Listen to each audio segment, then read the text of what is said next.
So to add a little bit more context Sure. to Yeah. Hitchens, the character, Yeah. Yeah. beyond what I'm assuming a lot of the audience might certainly know the famous Hitch slap videos, and perhaps Mhm. a minority of the audience read Hitch 22.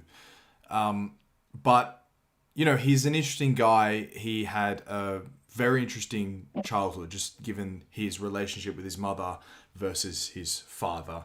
So in Hitch 22, his first memories are of a perfect blue as he's sailing into Valeto, this Maltese harbour. Can you talk about Portsmouth, Yvonne, the commander, and then his early reputation at Oxford? Yeah. So just to maybe go into that, that second to last item, right? The so his father, the commander, who was this very you know old fashioned conservative kind of military commander. I think ironically enough, I think his great moment in World War II was actually as part of a operation that was essentially British military assistance to the Soviet Union, in the fight against Hitler. So I Oh think no, really? you know Hitchens so leaves that part out. yeah, yeah. So I think that he well, sometimes he talks about it, but depends on the occasion and the part of his Sure, life when he's yeah. talking about it. But he so yeah, this his old conservative military father, was his great moment of glory was helping Stalin. But in any case, But but sinking a putting that. Nazi warship, Yeah, yeah, basically. Yeah. exactly. Yeah, yeah. Which they would like celebrate the anniversary of every year, and it's certainly. I think earlier, you gently and correctly sort of tapped out on trying to do psychology from a distance, and so I won't indulge that too much here, but it is interesting to think about, with regard to his later shifts on foreign policy, whether there is some part of him that, you know, I don't, I Oh, don't think wanted it's, to make daddy happy. It's not that yeah, simple, yeah, man. yeah, that it's, I don't think it's uncommon that as people get older, if they find themselves like moving towards like what their parents thought, that's not Right, always right. done. That's something that there's a strange sort of satisfaction that could give people, and I don't exempt myself from that, but Interesting. Very interesting, yeah. I mean, there uh, is. but I'm not. I again, as we discussed above, I wouldn't put that much causal, importance on Mhm. that. I just think it's interesting to think about. But yeah, so Hitchens. So yeah, his father is this naval commander. I think the cities you mentioned. I mean, you could probably tell me more about them than vice versa. But I think that the sort of existence of the family in the very early years. I think upwardly mobile, lower middle class. Is probably fair, right? There's a moment in Hitch 22 where Hitchens recalls listening to his parents argue about whether to send him to what Public or you private know school. yeah, yeah, exactly. What you would confusedly call public school, but Exactly, yeah. private boarding school, and and the commander is a little worried about money, and his mother, who's ironically emerges later as kind of this bohemian, free Mm, spirit, but mm. his mother A is. hippie, maybe. Yeah. Yes, exactly right. His mother is insistent that they send him, and the line that very young Christopher remembers hearing is, "If this country is going to have a ruling class, I want Christopher to be part of it." Great line. Yeah, and so he goes off to. He goes off to boarding school, and then afterwards, he's at Oxford. Uh, so the thing that's probably a little bit more so at the time it was published than it would be then in 22 Salacious is that is basically his you know talking about having sex with men, at boarding school at Oxford, which uh, in fact, there's a very funny line later on where he's talking about his the fact that his sex life after a certain point in his 20s or whatever is purely hetero, and and he says by then I was so ugly that only women would fuck me, but but uh, I think the thing that maybe is the most interesting point to come in on as far as that early time at Oxford, beyond mentioning that, I mean, that I think what his mother said about the ruling class, I mean, like, does give you some sense of who he's going to school with, which includes I think one of these anonymous men that he had affairs with, as I think he cryptically refers to as having been like a Tory cabinet member later. There's a you can he's there's a Bill Clinton, is at Oxford at the same time as him as a Rhodes Scholar. So Hitchens reports that Clinton was technically telling the truth when he said he did not inhale. He said young Bill preferred edibles, but I think the most interesting thing tied into all this that you could say about the early time at Oxford maybe is that as he becomes political, which has happened by the time he's left boarding school, that he's sort of at the he's at the very least some kind of very left-wing social democrat. He's well, his friend James Fenton, I'm just trying to find the exact quote. Yeah. But he basically described him as the revolutionary spirit at Oxford. I don't know how much of that is. Oh, okay. Sorry, you're not there yet. Forgive me. Yeah. No problem. So I mean, like he says, so it's 1964. I think it actually might be before he was a student at Balliol College at Oxford, but but I think it was at Oxford is when it takes place, right? He was at some meeting and he'd where already politics enters his life. Yeah, exactly, right. And he's already been like, by this point he's already been pretty centered on politics for a little while. It is this sort of way where he's a member of the Labour Party or possibly the Labour Party youth group, and he's definitely on the left wing of it. He's definitely going to anti-war protests, and then but then he's recruited by an organization called the International Socialists, I think just before he actually starts up school at Oxford, which is I think that the sort of exact genealogy of splits and fusions of the British far left is probably something we don't need to get that far into, but I think Trotskyist is a good enough description that it's a. But I think the important thing about it, understanding this group and what it says about his politics were then, is that it's a radical socialist group, certainly far to the left of the mainstream of the Labour Party, and extremely anti-war, etc., but that it's equally critical of both sides of the Cold War. That it's not at all your sort of Moscow apologist flavor of socialist revolutionary. That the slogan of the group is neither Washington nor Moscow, but international socialism.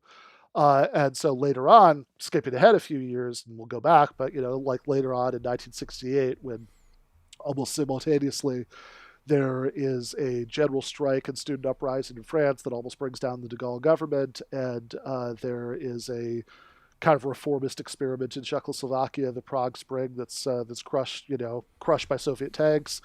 They're kind of equally all over both of those, right? Because they see that as signs of revolutionary discontent from the world's working classes against the establishment, both east and west, right? So that's where his politics are at. And the really interesting thing to tie into some of what I said earlier, I think, about his early time at Oxford, is that on the one hand, he is this bright-eyed young Marxist revolutionary. He's going to anti-war protests all the time.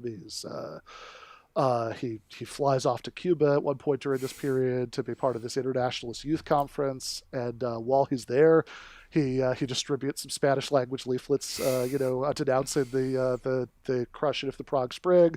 So that's one Hitchens persona. But on the other hand, he's partying with some pretty right wing aristocrats because he just thinks he just likes them better socially. Isn't that hilarious? Yeah. like having it both ways, like very champagne socialist. In fact, Martin Amis says exactly on that point when he calls him out, like, "Come on, you're being a hypocrite here." He says, and Hitchens responds, "Well, why should they have all the champagne?" Yeah, no, exactly. Yeah. So, yeah. And I should say, so like this is, I think there's this way that people who sort of know a few of the Hitchens' greatest hits perceive his political evolution over the course of his life, where it's like it kind of skips straight from being a 1970s Trotskyite to being, whatever you want to call him in the 2000s. A neocon. Yeah, exactly. Which is sort of I mean, it's kind of funny. I mean, I joke about this a little bit in the book, and the review and Quillette that you mentioned earlier sort of took this passage very literally. I sort of did this well. I guess you could say he's a neocon, accepts blood, this and that, and then the other thing, all the positions that don't fit. And well, how can you be a neocon if you? Oh, okay. But he has positions on Palestine, on torture, on surveillance that that are and not that are very hard fits with the neocon image, which does tell me there's something more complicated and interesting going on there. And that if he'd lived longer, I mean, he might have continued to move. I mean, I'm sure he would not have stayed exactly where he was. We can only speculate about where he might have moved politically in the remaining 10 years. But in between the International Socialist period at Oxford and becoming this sort of very ambiguous kind of sort of neocon in the 2000s, who also spent all of his time arguing about religion, during the Bush administration. In between, I think there's there are decades of political evolution there, and certainly by sometime in the mid 70s, he quits the IS, International Socialists. Yeah, he leaves that organization partially because of faction fighting that would not probably be worth it to try to figure out what they were even fighting about. He even says why in Hitch 22 that the old cliche was true. Too many meetings and too little action, basically. Yeah, and I think that's like the deeper reason, that it's like, okay, so there's like some factional disputes that are going on at the time, but like I think on a bigger level, like I think he's just kind of decided this is not for him. And he also he had just so much disappointment. I can only imagine, because I'm not that ideologically bent. I don't invest myself necessarily in a movement, which Hitchens clearly did. He was everything in it, and to see it sort of crumble in front of him and not turn out to be the revolutionary moment that he wished he would be a part of. Perhaps it, made him a bit resentful and jaded. Yeah, I think that's the thing, because by the mid 70s, I think he realized. I mean, I think he says this in about as many words in Hitch 22 and other places, that 1968 was really, at least for the moment, the end of something. It wasn't the beginning of something like he'd thought for years that it was, and that there was not going to be at any time in the foreseeable future, right, some great revolutionary wave, right? Yeah. That wasn't going to happen, right? So, he's kind of reconciled himself to the realities of that. He still has the which is enough to mean that he just does not have the fire in his belly to spend all of his time going to meetings and arguing, that's just not interested in him anymore, right? Sure, But he does retain the basic at least political goals or ideals that he always had, even if he doesn't think that there's going to be some great revolutionary tumult in the near future that's going to bring it all into being, right? So until the end, he admired Marx. He always spoke with him in deferential terms.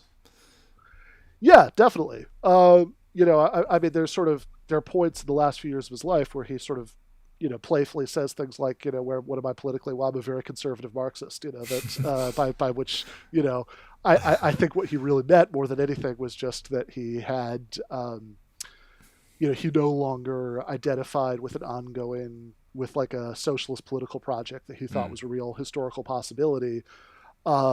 and clearly not, right? I mean, given some of his political positions in the last years, but he still thought that Marxism as a sort of way of understanding the world and his way of understanding history was like mostly correct, and a sort of useful prism for understanding all of that. I mean, I think that was Mm. his combined position, and I think there's some real tensions there, about like whether everything that he thought really fit that or not, right? But I don't think that means he was insincere. I think that just meant that like he had complicated feelings about this stuff and they hadn't entirely resolved themselves. In the post Trotskyist period, he rejoins the Labor Party, which he'd been, kicked out of, for '60s revolutionary protest kinds of reasons, and he does continue to think of himself as some kind of socialist and to say very radical things whenever he's describing the sort of long term horizons of his politics up until about the end of the 1990s, and then I think that you know I think that his sort of like the other shoe kind of dropping as far as like um okay, this is really in his mind at this point just much more off the table historically than he even thought in like the 80s or early 90s. I think is also part of what helps you to understand how he shifted later, because I mean, again, like he cares what happens to people like these Iraqi Kurds. He cares what happens to people who are living under despotic regimes, and if socialist revolution isn't on the table, then at least liberal democratic revolution is better than nothing, Mm.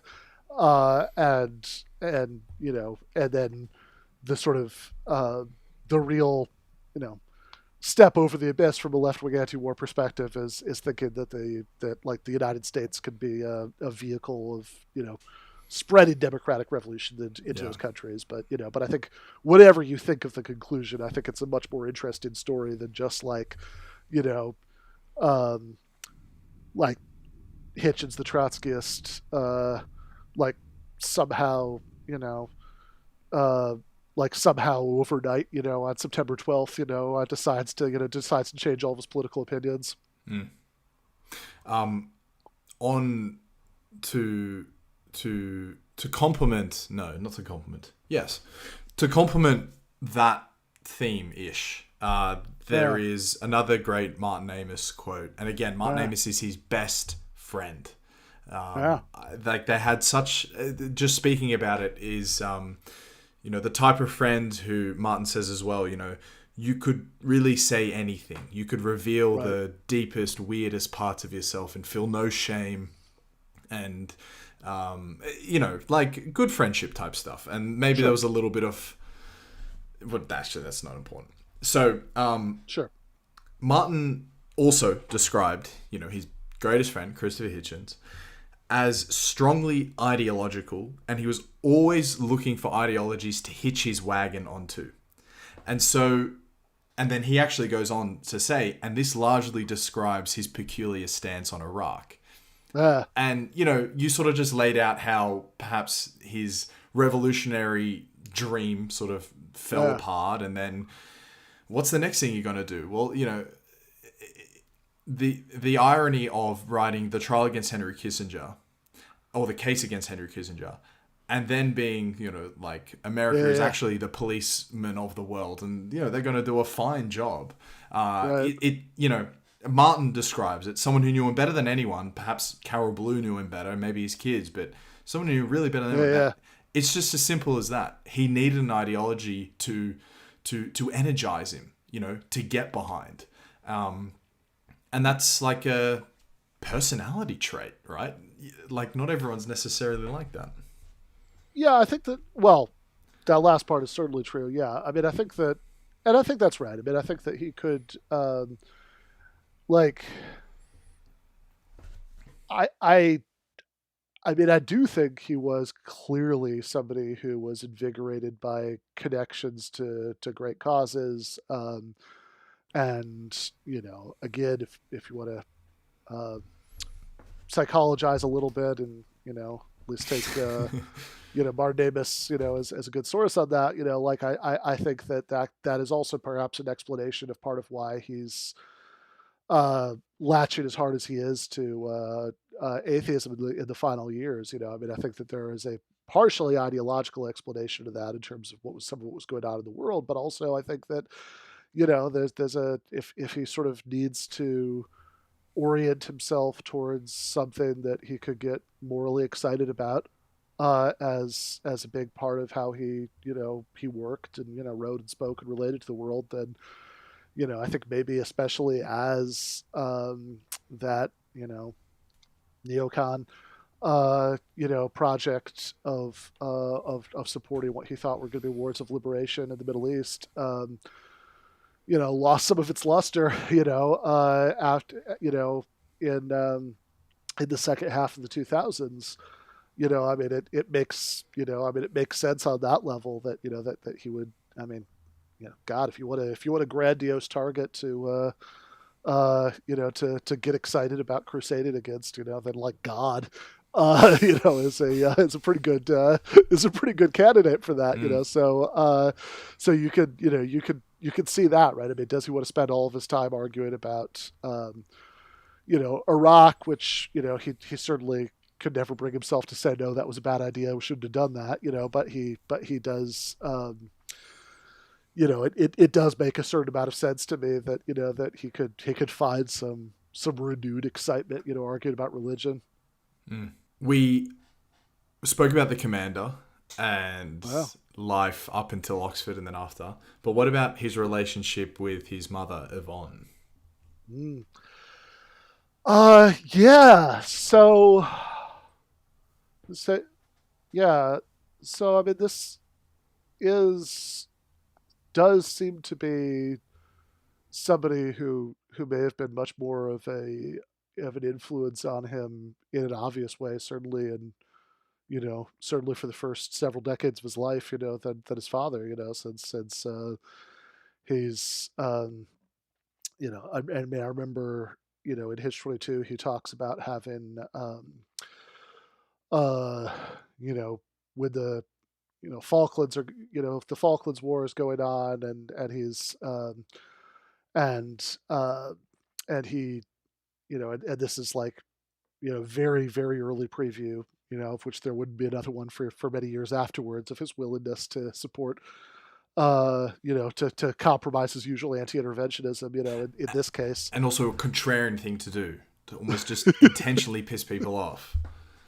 Yeah, yeah, fair. So he does. And I mean, his argument in that case is that it would be is that the uh, the military junta that was running Argentina would be more likely to be brought down if they lost a war, and that's which give credit where credit's due. I think probably held up better than most of his most of his predictions about how foreign interventions would go. But I think but I do remember he says that, like, I think he like made a point of like showing the commander the articles he'd written, because I think he was probably happy that it's like, oh, hey, look, for once I'm writing something you'll agree with, Oh, right, but, yeah, that's interesting.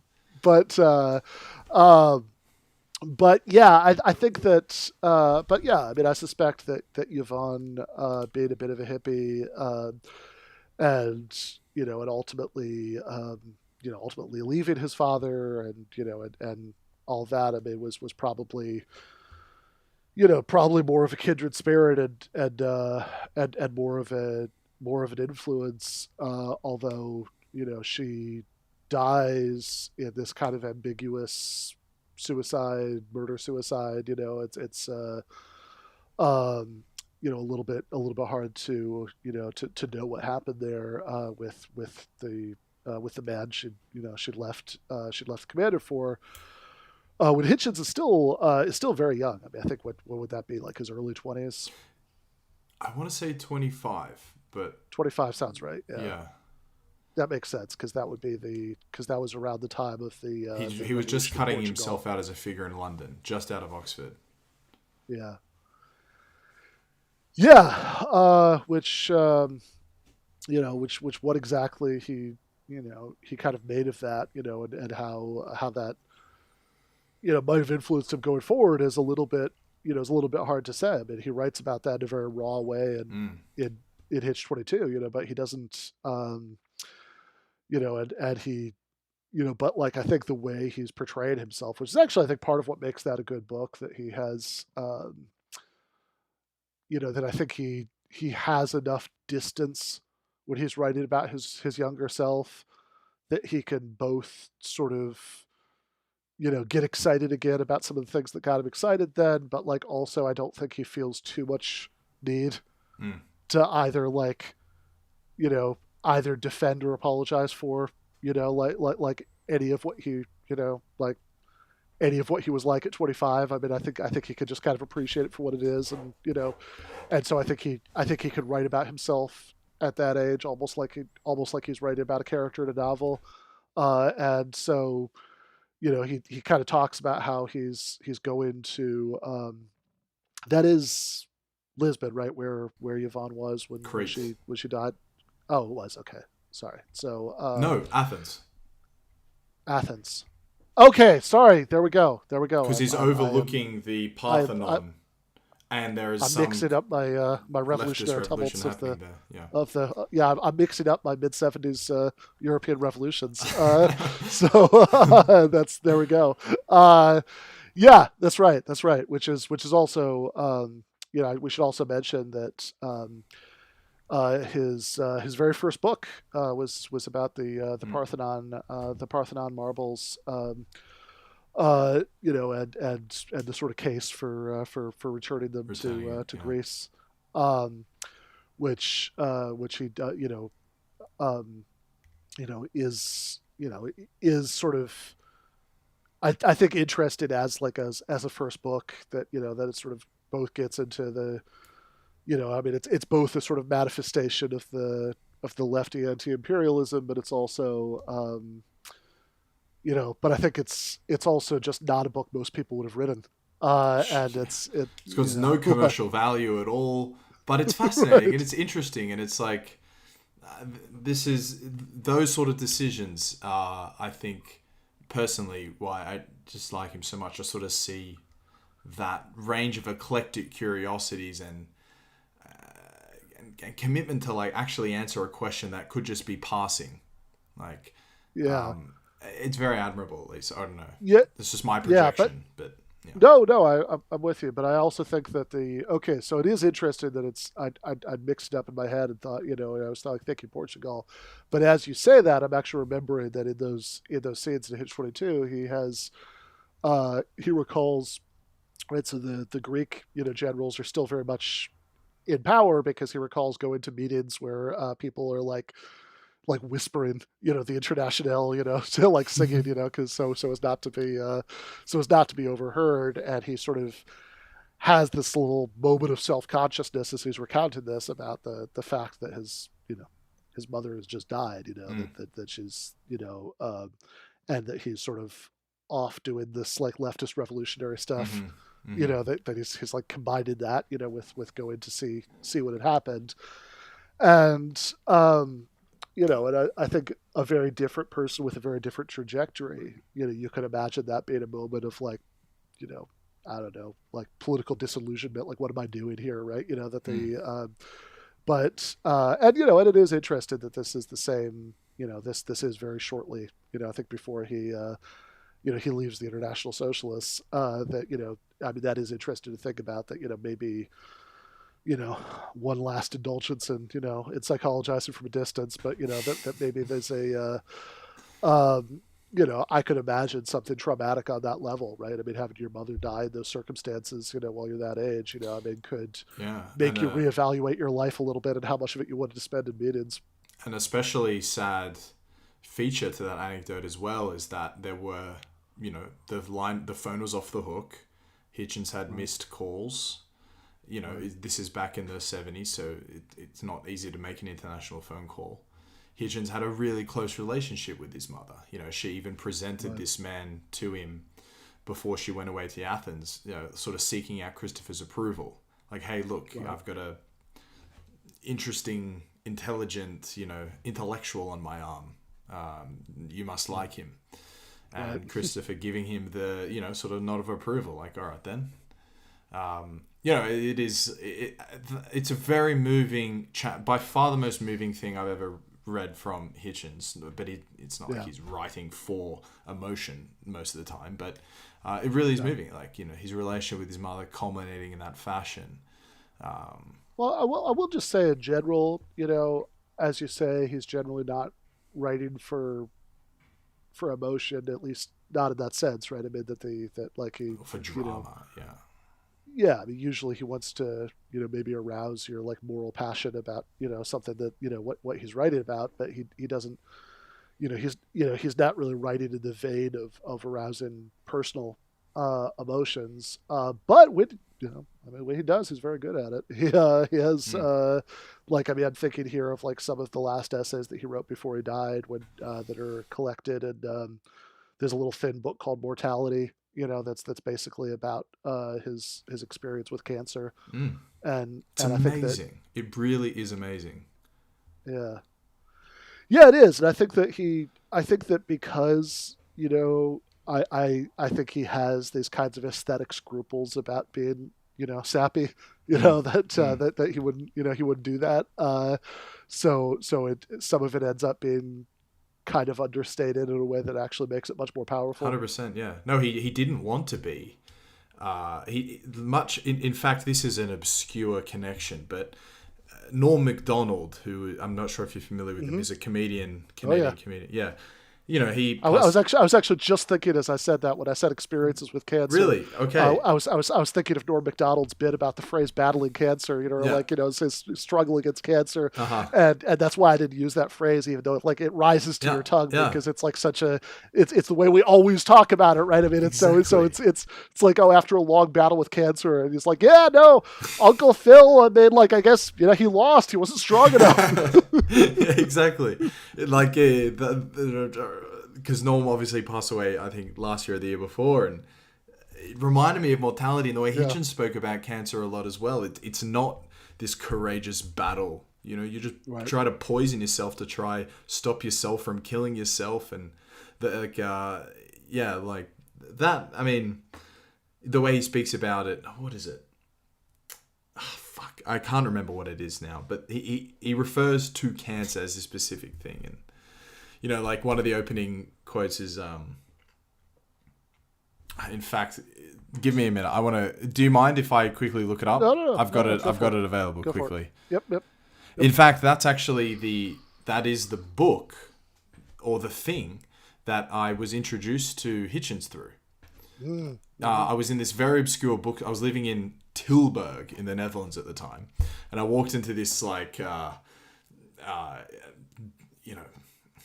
dark arts, sort of black magic bookstore. Very interesting, all these obscure books about Eastern philosophy and crystals and all sort of stuff. And sitting on the table being promoted is Mortality by Christopher Hitchens. And I thought, oh, this looks like an interesting read. And I just read it and thought, what an amazing book. And obviously then I discovered the YouTube, and it's like, what a compelling speaker, and Hitch22. So I've more than once in my time woken up feeling like death, but nothing prepared me for the early morning in June when I came to consciousness feeling as if I were actually shackled to my own corpse. Yeah. No, that is an amazing opening. I mean, that kind of shocking laugh line, about the, waking up feeling like death, and then that analogy. Yeah, that is incredible. And on that day, he was to feature on Jon Stewart. He did. Right. On that day, he was to feature on stage with Salman Rushdie to promote Hitch22. And Salman recalls the time Hitchens gave a terrific performance. No, sorry, not on that day. On a different day when Hitchens was given the terminal diagnosis. He performs with Rushdie, goes to a long dinner, is the most interesting man in the room. And that day he got given the terminal diagnosis. It's just so amazing, and then this echoes Norm Macdonald a little bit. I can't see myself whining about why it's all so unfair. I've been taunting the Reaper into taking a free scythe in my direction and have now succumbed to something so predictable and banal that it even bores me. Yeah, no, that is, exactly. and you know, and I also I should say that like I remember reading some of these essays, Slate, I guess, in as they were, you know, like some of the ones that were previously published. You know, I remember reading some of them at the time, and being really moved by them. You know, which is part of why, uh, even though, um, you know, even though this is, you know, I'd kind of gotten the idea for the book, and I'd had the contract approved before any of this happened.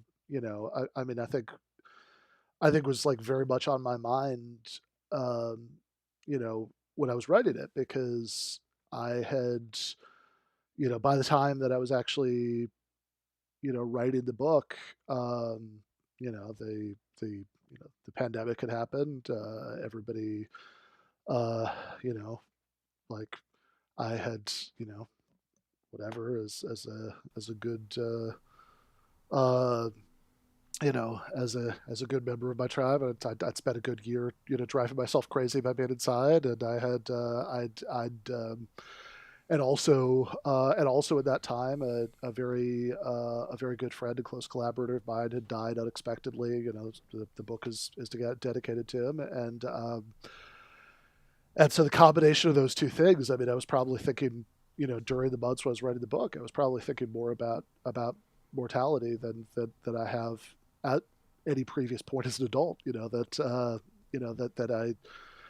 I that you know, I mean, there is, you know, I mean, short of the eloquence of Christopher Hitchens, right? It's very, very hard to talk about this without being trite. But I mean, you have, but you know, but I mean, it brought home the reality of that to me, and you know, in a way that it really had not been previously, and so I think that was, you know, part of why, you know, I think that does factor into the fascination for Hitchens with me, both that he was somebody who had written so well about, you know, this time when he was dying, about the process of dying, and also, you know, I mean, okay, you know, we said that the two topics people always think of when they think of Hitchens are Iraq and religion, and you know, when we did Iraq, and just to do religion very briefly, right? You know, I think that